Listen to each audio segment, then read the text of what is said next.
And hello YouTube, this is Thomas Judge back once again with another YouTube video. Today's video is something that's part of a series that I've been calling the vocabulary of comics because it contains some basic ideas and key fundamental principles which are really part of the building blocks when it comes to understanding comics. Key foundational principles are things that all people who are into comics, irrespective of the genre of comic, the publisher or the era, need to know. And more importantly for me, these really fundamental principles are things that I refer to quite a lot throughout my videos in general.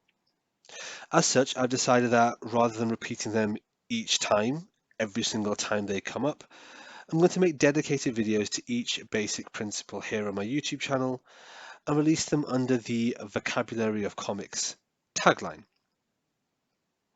And I'll put them all in the same playlist on the same channel as well. So if you're familiar with my channel, you'll know that I tend to use like infographics and diagrams quite a lot because I think in a very kind of visual associative way. And so as a result, I have made this, which is kind of a flowchart or kind of a mind map of the different terms and labels and technical language around comics.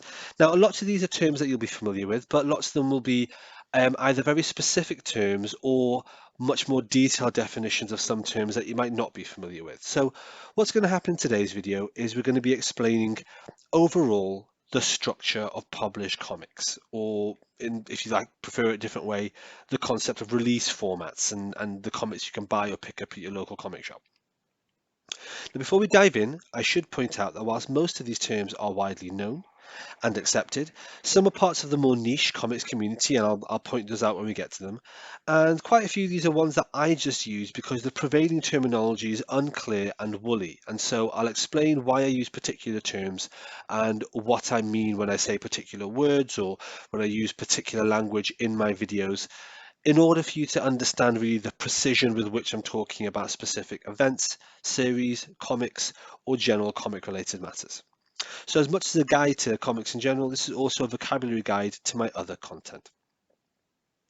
Okay, with no further ado, let's jump straight into it.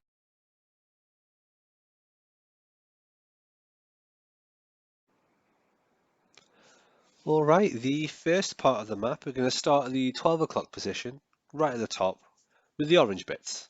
And this is the section that I've just called floppies. In this, I'm going to talk about the different types of single issue comics that you get, otherwise known as floppies, that you can pick up at your local comic shop or that come out weekly, normally every Wednesday.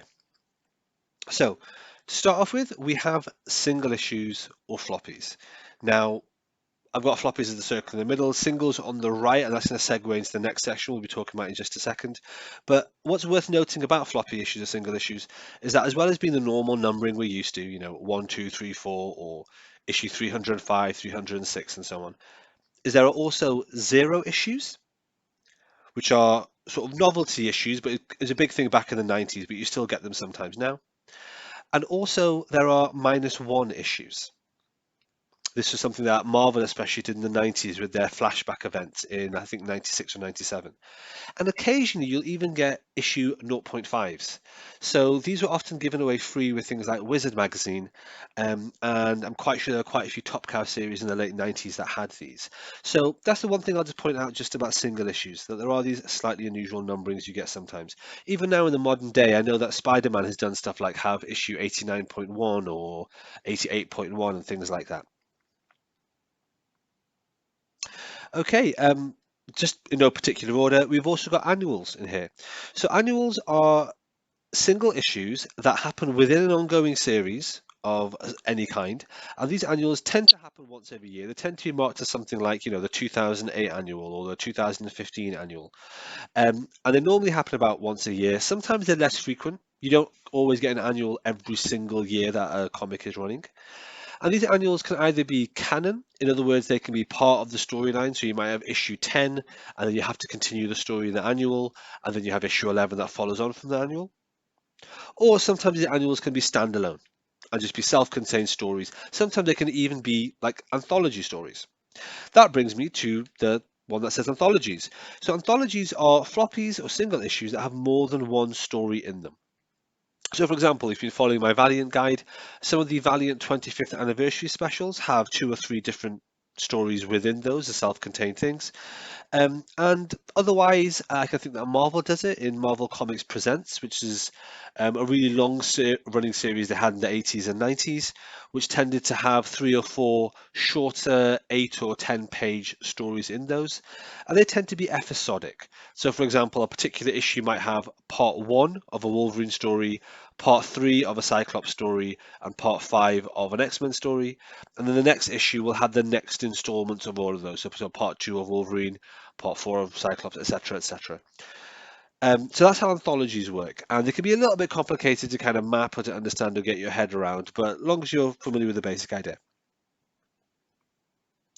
Next up, we have the specials and spectaculars. So, specials and spectaculars are the sorts of issues which are literally labeled as being a special or a spectacular. So, Superman occasionally has one shots with a specials and spectaculars, and it basically says it in the title. They're just one offs, basically. They're just kind of one shots. Speaking of one shots, I've got one shots there on the left. So one shots are issues which are just sort of one and done. They're not part of a series. They're not sitting between a particular issue, 30 and issue 31. They're not like annuals. They're just one-off unique issues. Quite often, the use of a one shot is used as a bit of a publishing contrivance to have a crossover of two characters. So, for example, if you had a Daredevil Spider Man crossover single self contained story, that would often be a Daredevil Spider Man one shot as a crossover. Okay, what else do we need to cover? I think that's pretty much it in terms of floppies and what the different terminology of floppies mean. The one thing I would also add is that just at the bottom, I put a little box saying prestige format. Prestige format is a type of floppy, but it's just physically slightly different. So all the other terms apply, one-shot specials, annuals, etc., etc. You can get all those as single issue floppies, which are bound with staples, or you can get them as prestige format floppies. So prestige format floppies are normally a little bit thicker. They tend to be a slightly larger size, and they tend to be square bound along the spine. So to give you an example, Frank Miller's Dark Knight, originally in 1986, that was actually released as a square bound prestige format set of single issues. In the modern day, DC Black Label is a good example of that. There'll be slightly larger magazine size, and as well as that, they'll be square bound and they might have glossier paper and they might have like fancier covers and things like that. All right, that is floppies.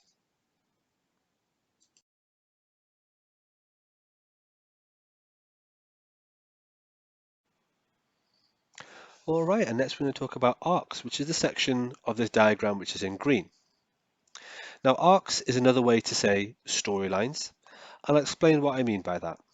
So, if we start off with just your average single issues and your floppies, there's two sorts of single issues of floppies, two broad types. And the first type is what I call a connective issue. A connective issue is one that considers the story on in an episodic way. In other words, it's one episode within a larger narrative. So something might happen in a single standalone issue, which is a bit of useful context. For example, Jimmy Olsen might buy a new apartment, for example, and that then is referenced in later issues. Now, these connective issues can be read in a pretty relaxed type J kind of way. And I'm going to talk about the two different types of comic readers, type J and type P, in a later video because it really deserves its own video to talk about that. However, if you're quite a relaxed reader and you're not obsessed with continuity, you can read these connective issues in kind of any general order. There's generally an overarching direction for these. In other words, the earlier ones are ideally read before the later ones. But largely speaking, they make sense if you read them one at a time. And the order isn't hugely important. It's broadly important, but mixing up a little bit or getting the one occasionally before or after a different issue isn't that big a deal. If you want to think of an example when you're looking at TV shows, a connective issue in a TV show is just a TV show that's kind of its own self-contained Monster of the Week episode. Whether or not you're watching The Flash on CW or whether or not you're watching a TV show like The X-Files from back in the 90s, most of those episodes are relatively self-contained. But that said, they have a little bit of connective tissue in them that sort of lets you know where they kind of fit in. Whether it's the case of who are the other members of Team Flash at the time, or whether or not it's where Mulder is working and where his office is or where he lives. These are all the kind of sort of background continuity to a story, and that's what these single issues, these connective issues, kind of provide. The alternative to a connective issue as a single issue is what we call a filler issue. Now, a filler issue is not something that I want to say in any kind of derogatory way. To be honest, these issues can often be the best in any given series, but they often don't have any kind of relation at all to the continuity, serving as single issues that can be read at almost any point in that comic. Um, Often the reason that they exist is if there is for some reason a break between writers and the editors are like, well, we just have a gap, we have a month where we haven't got a writer on board. Let's grab a script which we've had floating around for a while, which could go anywhere. And this script is a decent self-contained story, doesn't rely on what happened before or after it, and we'll just publish it to fill in a particular gap in the publishing schedule. That's often what filler issues are, and as such, they're often really, really good because they've had a lot of time to sit there and get polished, and they tend to be labours of love by the writer or the artist. And so, as a result, filler issues can be really, really interesting. But that said, they tend to lack any connective tissue at all. So imagine if you're watching a TV show, imagine a random one-off standalone episode that could really be in season 1 or season 4 or season 10, and it makes no difference. Often these are flashback episodes and things like that. So that's what a filler issue is. So those are the two types of single issue. And with that in mind, we can now look properly at arcs, or as I said, storylines. So story arcs are narratives in comics that have a clear jumping on and jumping off point, or rather they have a clear beginning and end. So that essentially there would be an issue 1, then subsequent issues, and then a final issue. I'll give you an idea of what I mean. There's two types of story arcs. The first is the explicit story arc, which is really obvious and really easy to see. So if you look at, for example, these Fantastic Four issues, it has on the cover of the issue specifically saying what the storyline is and what issue number it is of that particular story arc. So issue 1 of 4, 2 of 4, 3 of 4, etc. And it's really, really clear. That's an explicit story arc. And that's an explicit story arc which is made clear on the cover. The alternative, and this is quite rare, but it's worth pointing out, it's the explicit story arc which isn't made clear on the cover, but is made clear by the title on the internal pages. So here we're going to look at a story arc which is across several Superman issues, and on the cover it just says, this is the issue number 0 as it happens in this case. That's what these single issues are, they're issue 0. But the internal text makes it clear that it's an explicit series or an explicit story arc, which is called peer pressure. And you have parts 1 to 4 of this internal explicit story arc. So those are really important to understand, and we'll come back to those later, including when we talk about events and in just a moment. But before we finish this little section, I just want to talk about implicit arcs. Now, implicit arcs happen more often than you might think, especially in older comics. They're ones where the continuity is clear and unambiguous. For example, one issue might end with a villain attacking or a building collapsing, and the next issue picks up seconds later. In other words, they have a clear, classic cliffhanger ending. This happens a surprising amount, especially in older comics where these implicit arcs can sometimes go between series in the same family, such as Spider-Man or all the various Superman issues. And we'll talk about those as kind of crossovers or line-wide events before the end of the video. However, these story arcs have no explicit name and there's no actual numbering to the issues either on the cover or in fact inside the pages. That's what makes it implicit. And in future videos, I'm going to talk about that more and more because sometimes you'll just be looking at a series of single issues and they don't appear to be forming an explicit story arc, but one or two particular issues might be fundamental in terms of you have to read this before the next issue because it ends in a cliffhanger and the next issue picks up from that cliffhanger and so on and so forth. So there we have it. That's the important thing to understand about story arcs.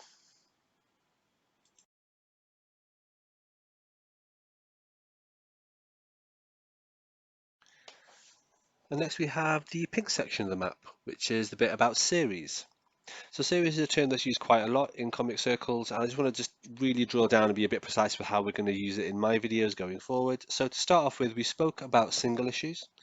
one-shots, specials, spectaculars, things like that. That is for a single one and done issue that has either no number on it or is just number one, and that's the end of it. If you've got comics that go up to 6 issues, what you have there is a mini-series. Now, a mini-series can either be standalone or it can be essential. An essential miniseries is one that is integral and crucial to the storyline of a character. So it'll be something that is referred to again and again and is really important for development of what happens in that character. And it's kind of core continuity. Alternatively, you get things like standalone miniseries, and most miniseries tend to be like this, where they're kind of on the side in the margins of what's happening with a character or with a super team. So an X-Men miniseries or an Avengers miniseries will often be something which you can read, but if you don't, you're not really missing out or going to get confused. As a result, what I find in my own reading is that most miniseries, whether we're looking at DC, Marvel, or whatever, tend to be multiverse stories. If you're not sure what I mean by the multiverse, then I have another video, actually the prequel to this video in the series, which explains what multiverse means in terms of printed comics. But so, for example, in this case, what I find is most Marvel miniseries aren't set in the 616. Next, we have maxi series. Now, maxi series are series of comics that are between 7 to 12 issues. And personally, I'm really militant about this. So, if something is 7 issues and that's the end of it, it's not a mini, it's still a maxi series. And I'm very, very clear on that because that's how I look at it. Sometimes you get 7 issues, you get 8 issues, you might get a 9 issue series, or you can go up to like 10 or 12 issue series. Again, these can be standalone or essential. So, essential ones, and you get these a bit more often now because it's a slightly longer run. They can be really important to the reading of a particular franchise, be that Avengers, X-Men, Batman, whatever, that can still be an essential maxi series that you have to read. Alternatively, you can get standalone ones. So, for example, if you look at something like Tom King's Vision, that's a standalone 12-issue series collected in 2 trade paperback collections. It's really important to read. It's set in the 616, but if you don't read it, you can still carry on reading Avengers comics. It's important just because it's a great comic and it's really interesting. Um, so generally speaking, maxi series, whilst they can still be multiverses, are more likely to just be part of core continuity. Speaking of core continuity, there we have ongoing as the final box that we're looking at, which is ongoing series. That's anything over 12 issues. I'm pretty militant about this. If something is 13 or 14 issues, I still view it as an ongoing series. But of course, some ongoing series have been going for well over 1,000 issues. You look at something like Action Comics or something like that. On that note, in terms of ongoing series, um, they tend to be curated in different volumes, and what I call volumes with a big V and volumes with a small v. And that gets a little bit complicated and requires its own explanation. So the next video in this series is going to be talking about that. But for now, that's all I wanted to say about series. Mini-series, maxi-series, and ongoing series.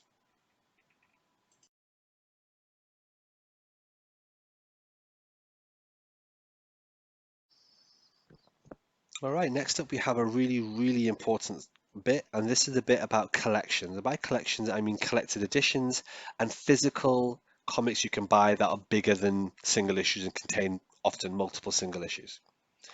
So let's go through this bit by bit.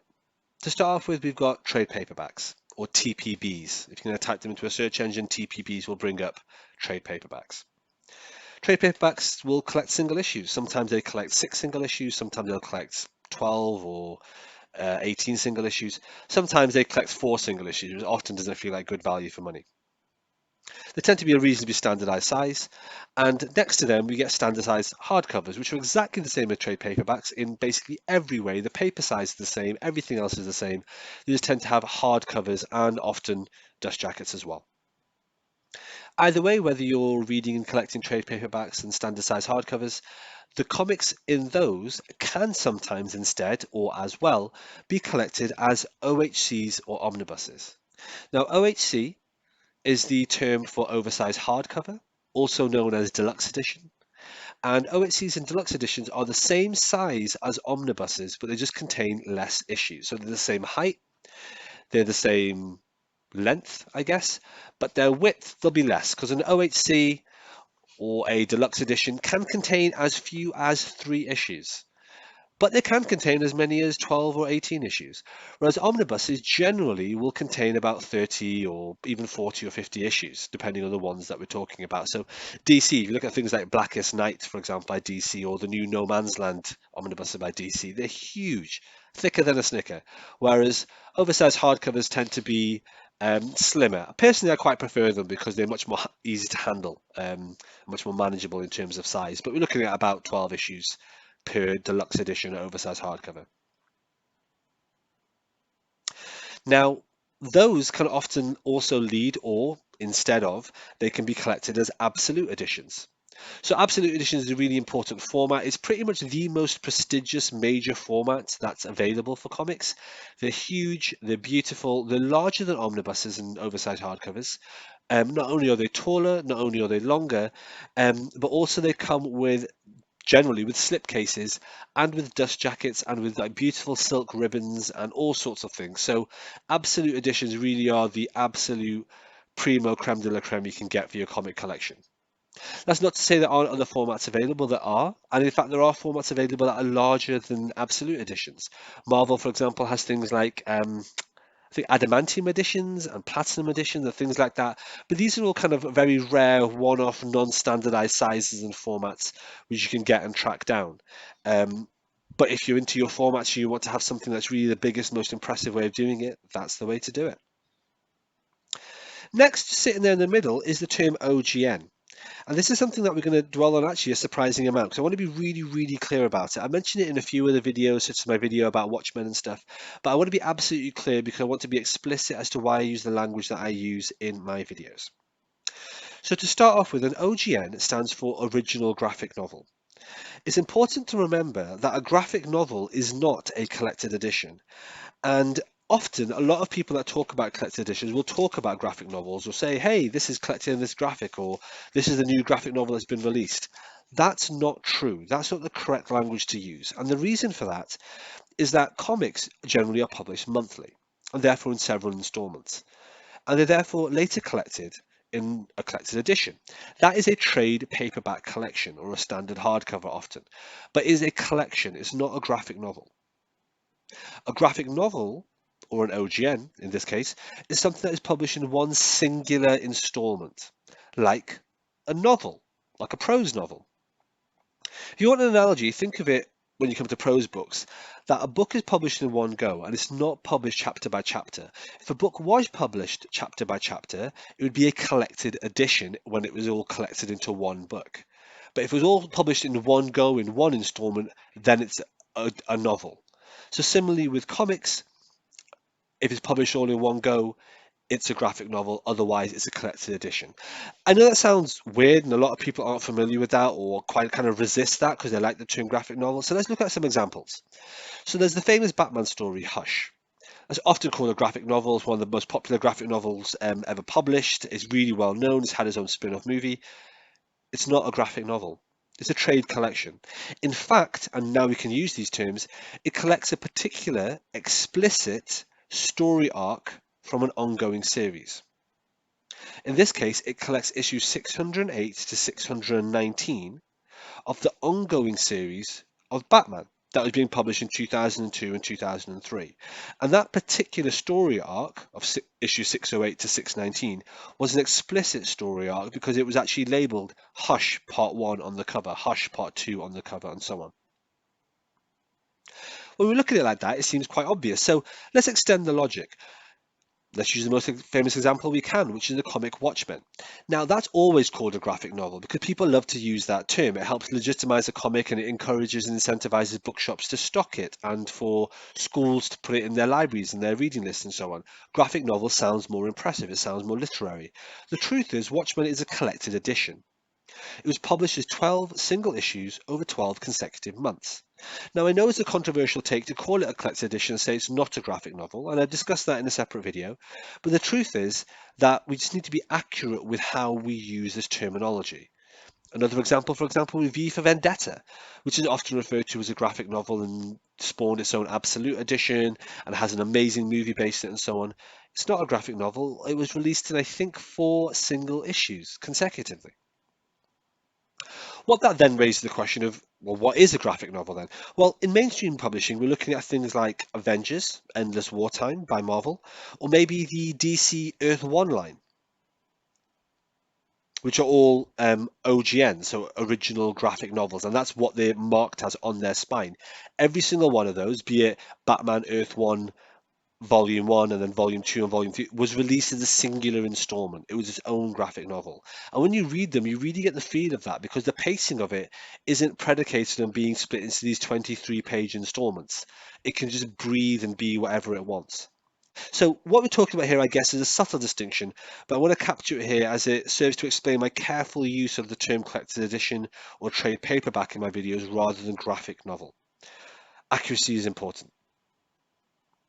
So continuing on through this blue section of the map, we then got customs. Now, customs come in two kinds. You have custom binds, where you can combine existing single issues, trade paperbacks, hardcovers, deluxe editions, or even omnibuses to bind a new and unique sequence of issues for yourself.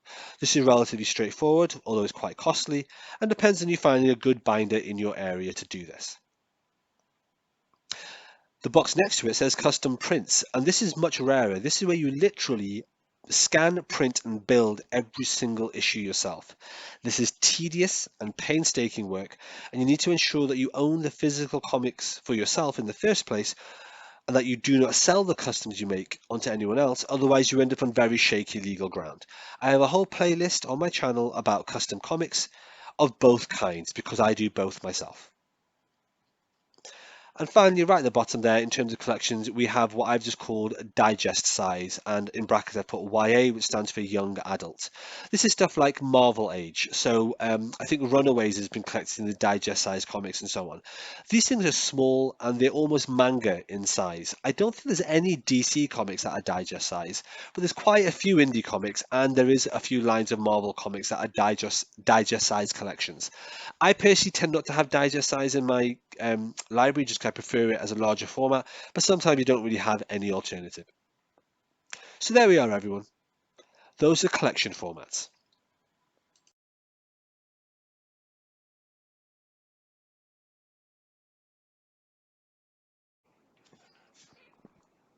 Next up, we have the imprints section, which is really only two or three terms. It's the bottom bit of the map in orange, but it is important to understand what we mean by this because it's easy to get confused. So imprints exist to segment a publisher's line into comics that can be targeted at specific demographic groups.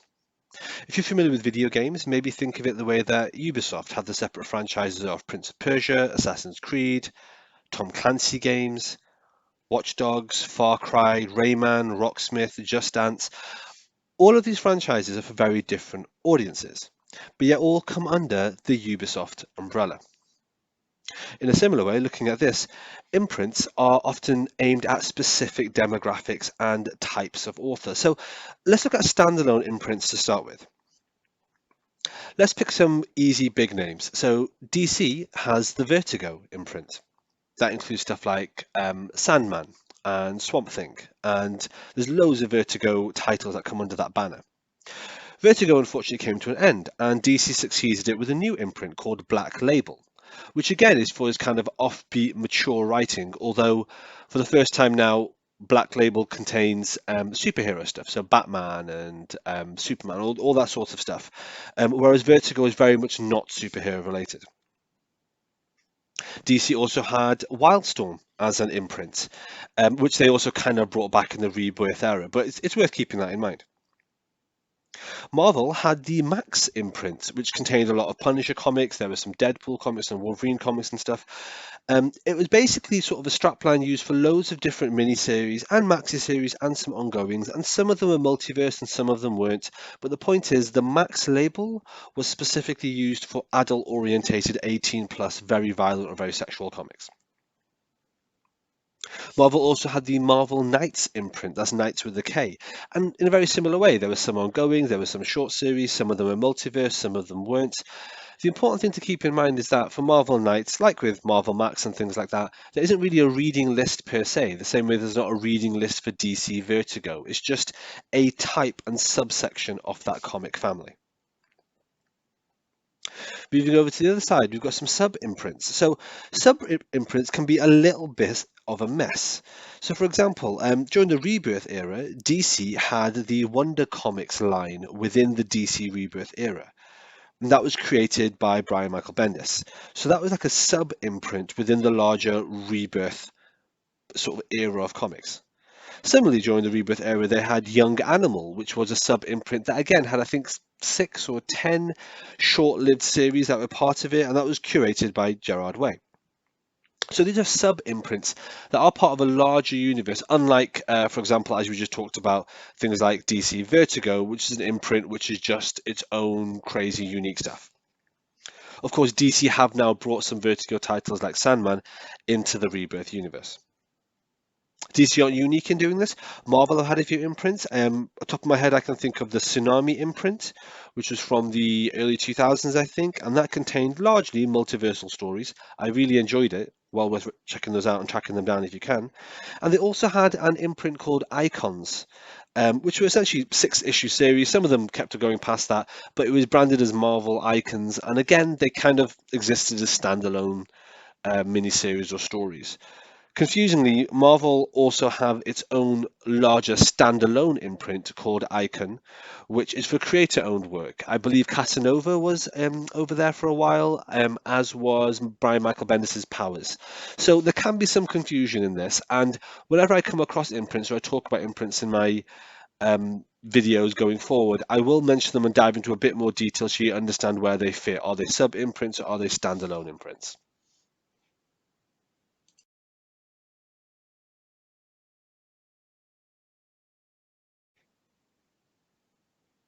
Moving on, we're just going to touch on this grey area here, around about 7 o'clock on the map that we're looking at. So this is what I call community terms. And these are terms that aren't necessarily formal comic terms, but are really well known in the comic collecting and comic reading community. Starting at the bottom and working our way across, we've got whales. Now, a whale is a collected edition or a graphic novel that is both out of print and therefore hard to find, but also going for a substantially increased price on the aftermarket, such as eBay.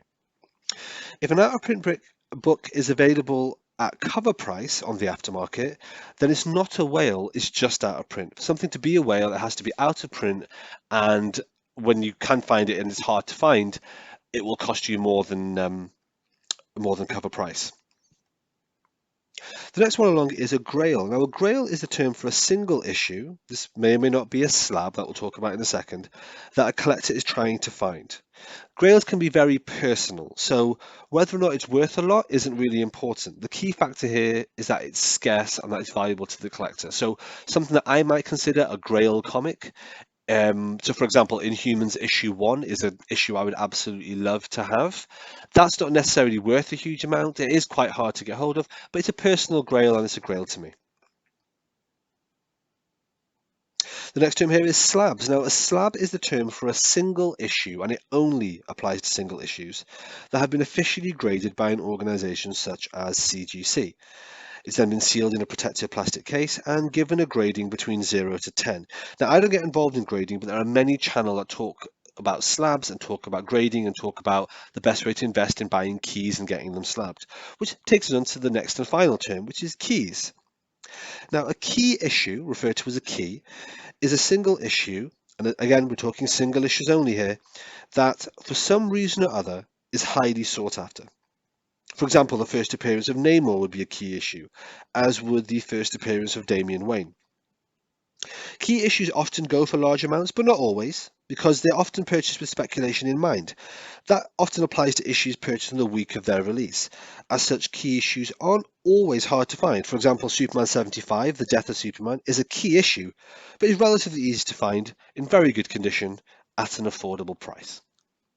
So there we have it, just working back down. Keys, slabs and grails all apply to single issues. Whales only applies to collected editions or graphic novels. Um, there's a lot of similarity between a grail and a whale, but don't get confused between the two. Grails are single issues, whales are collected editions. All right, let's move on.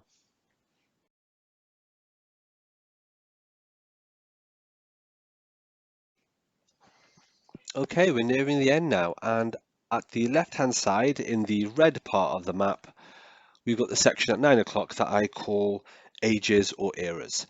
So let's start off with ages. If you're new to comics, you will often hear people refer to things such as the Golden Age or the Silver Age, etc., etc. So whilst you can easily Google it and go on Wikipedia and learn a bit more, here's a bit of very brief overarching context on this. So the Golden Age is from 1938 to the early 1950s. So this is the debut of Superman onwards. The Silver Age from around about the mid 1950s, which is when The Flash debuted, to around 1970-ish. And both of those eras are largely sort of well agreed, and there's a general consensus that's the case. Bronze Age is from around about 1970 to around about 1985, which takes us up to Crisis on Infinite Earths. And then the Dark or Modern Age is from 1985, from Crisis on Infinite Earths onwards. Now, obviously, that means that the Dark or Modern Age is much longer than any previous one, and as such, it is split informally into eras. And so, in terms of eras, we'll talk about that now. You can have either formal eras, which are branded quite clearly. So, for example, you have things like the New 52 or Rebirth era, or you can have informal eras, which is where people just kind of come up with what they call a particular era. So they might go, oh, this is the 90s era, or this is the Superman mullet era. There's also, and this is generally pretty well accepted, the idea of a creator era. So they might go, oh, it's the Bendis era on Avengers, or it's the Chuck Dixon era for Nightwing, or the Gail Simone era for Birds of Prey. Like that's quite a common nomenclature to use to split up the dark or modern age, because otherwise you're looking at a 35-year period of comics. And so we split up that particular age into eras. What you'll find is that Golden Age, Silver Age, and Bronze Age, largely speaking, aren't split up. Largely speaking, those are just as they are, and you can go out and you can buy omnibuses which are specifically marked like Golden Age Superman or Bronze Age Wonder Woman, that sort of thing. Whereas once you get into the modern age, then you're looking at eras which is much more kind of fluid and sort of malleable in a lot of ways. Just think about it in broad terms for a moment. Branding can get quite confusing because there can be branding that's line wide and that has stuff like Dark Reign or Heroic Age for Marvel.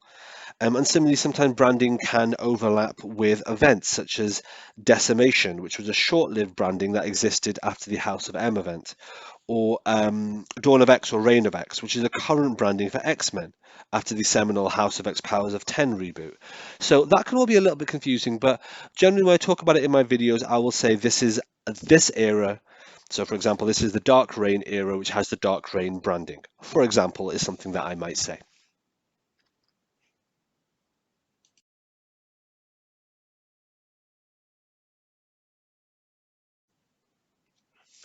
And finally, we're going to cover the purple section of the map, which is the bit to do with comic events.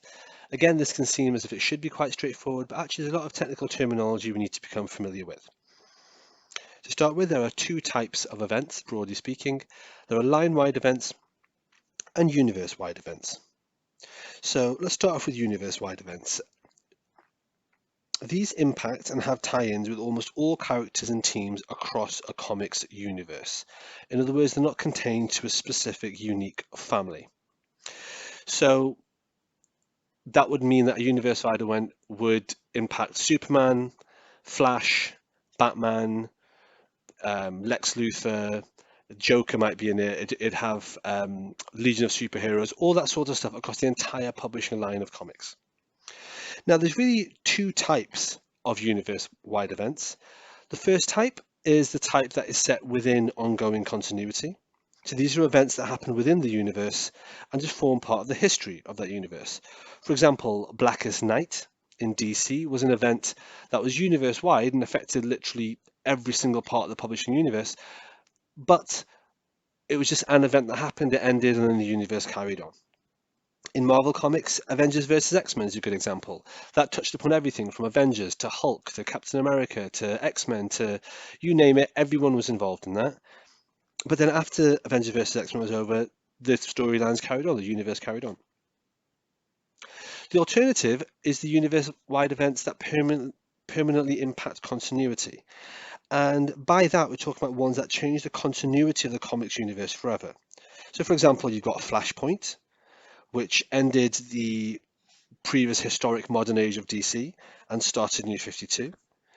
For Marvel, you got Secret Wars 2015, which was the Hickman Secret Wars that basically ended every single comic line, and then subsequently everything started with an issue one in a new reality, a new universe. And this idea of continuity affecting universe-wide events really started with Crisis on Infinite Earths, like the seminal DC event from 1985. So those are universe-wide events. The other thing that we need to talk about is line-wide events. Now these happen much more often because these impact and have tie-ins with almost all the characters and teams within a comics family or a comics grouping, if that's how you want to view it. I tend to view them as families or closed groups like that. So for example, a line-wide Superman event could pull in Supergirl, Steel, Superboy, and so on.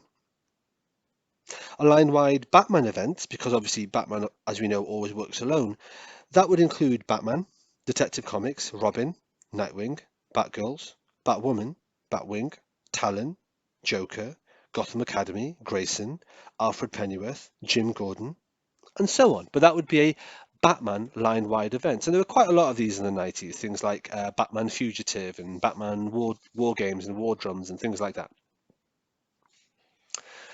Okay. Um, If we then just do look at a couple of examples from the 90s. So a 90s line-wide event might be something like Zero Tolerance, starring the X-Men, which was just across different X teams, Generation X, X-Force, X-Men, Cable, Uncanny X-Men and Wolverine. But because it didn't include things like Captain America and Iron Man, it's not a universe-wide event. However, the Marvel 90s event Onslaught did include Captain America, Iron Man, the Avengers, the Hulk, Fantastic Four, and so on. And so it's a universe-wide event. And in fact, in that case, it actually permanently impacted continuity for quite some time. Something worth keeping in mind is that sometimes a line-wide event will also have one or two issues that stray outside that family of comics. So for example, in the Death and Return of Superman, there is one key Justice League issue that you need to read, and also one key Green Lantern issue that you need to read. However, because those are only momentary dalliances away from the actual core family, for example, in this case, Superman comics, we can still view that as line-wide and not universe-wide as an event. So that's the bottom part of the picture that we're looking at. If we move up, the next thing to talk about is event series, because whether they're universe-wide or line-wide, there will almost always be a dedicated event series. So for example, the story Fear Itself by Marvel, which actually I haven't personally read, but that story has got a dedicated event series of I think 8 issues.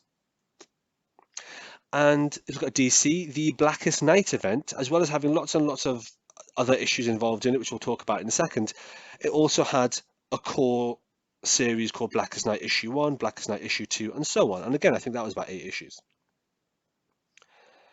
In fact, not many people know this, but Civil War by Marvel from 2005 was in fact one of the first events to have a dedicated event series. Prior to that, events normally just consisted of crossover issues from within ongoing series. In other words, instead of there being an event series, events were often line-wide crossovers with dedicated issues saying specifically this follows into that and the other. So for example, to draw down a bit, the Death of Superman was a line-wide crossover event that didn't have an event series. It would go from Man of Steel to Superman to Adventures of Superman to Action Comics. And similarly, as I just mentioned, the Marvel event Zero Tolerance was specifically an X-Men line event that didn't have an event series itself. Back in the 90s, those things weren't common. However, now, in the 2000s, it's extremely common to have that as a dedicated thing. So what does that mean in terms of event series and all the issues around it? We just mentioned Blackest Night, and whilst that might have a core 8-issue series, there's loads, there's like 40 or 50 other issues that have that branding. And remember, we talked about branding before. We're talking about something which is visible and on the cover, and that might say it, Blackest Night on the cover. So what does that mean when you're reading an event? Well, essentially there's 3 types of issues that are part of an event. There's the ones that are essential to an event, and often those essential issues are the core event series. And then sometimes sometimes there's a couple of miniseries. So for example, and I'll use an example I haven't read, so I might be wrong here, but I'm just putting this out here. The Marvel event Fear itself includes 11 branded miniseries as part of that event. So as well as Fear itself and the issues 1 till I think 8 or 9 of Fear itself, there were also 11 series as follows. There was Fear itself Youth in Revolt. There was a miniseries called Fear itself Spider-Man, Fear itself Home Front, Fear itself Fearsome 4, Fear itself The Deep, Fear itself Deadpool, Fear itself Hulk versus Dracula, which I have read and I remember thinking wasn't very good. Fear itself Wolverine, Fear itself Uncanny X-Men, and then Fear itself The Fearless, and Fear itself The Worthy. And those are 11 branded, as you can see there, miniseries that are part of that Fear itself event. Now, they're all miniseries because they're all 6 issues or less. But it does beg the question, do you have to read all those? And to be honest, I don't know. One day I will do a guide to all the Marvel events bit by bit, and when I do, I'll get to that and I'll read that. But for now, what I can say is that the core event series is obviously essential. But for those miniseries, some of them are going to be essential, but some of them are going to be related.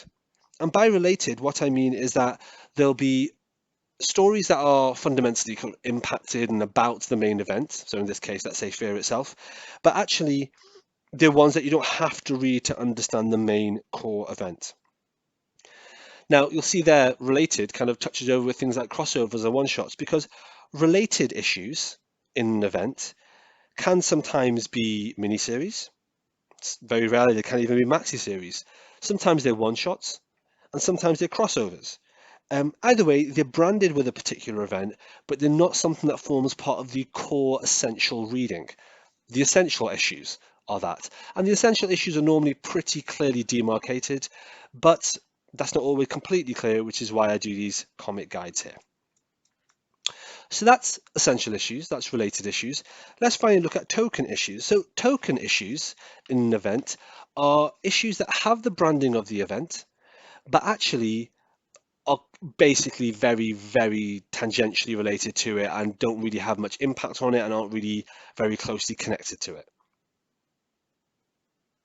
That's all. Token issues can often mislead people and make people think that an event is much larger than it seems, but actually they can be ignored. When I do reading guides, I will point out when things are essential issues and when things are related issues and when things are token issues. Essential issues are one you have to read. Related issues are one you can read and are clearly linked to the event. And in that case, I can sometimes recommend it's worth reading this, it's not worth reading that. But token issues are one you just need to be aware of is just an issue in an ongoing series that happens to have the branding that makes the most cursory nod towards the event itself. Often they're due to some kind of editorial or publishing mandate, and often the writers that are writing these issues aren't particularly keen on having them linked into the event. So it's always good to know that it really is just a token thing. Okay, that takes us to the end, guys. But before we finish, let's just pull back and let's apply the language and the terminology that we've learned in this video to a major event. So for example, let's look at events such as Marvel's Civil War II. I haven't read this, but just from my cursory research as I'm preparing a reading order, I can tell you the following things about it, and you'll see why the nomenclature and the language you're using actually becomes really important. Marvel Civil War II is a universe-wide, not line-wide event. It has a core event series of 8 issues. Because it's 8 issues, that's available as a collected edition, which collects the maxi series. Remember, it's a maxi series, not a mini series.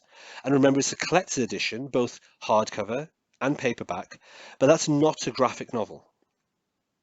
There is currently no omnibus or oversized edition of this available. Civil War II also has 5 event series that are limited mini-series, so less than 6 issues.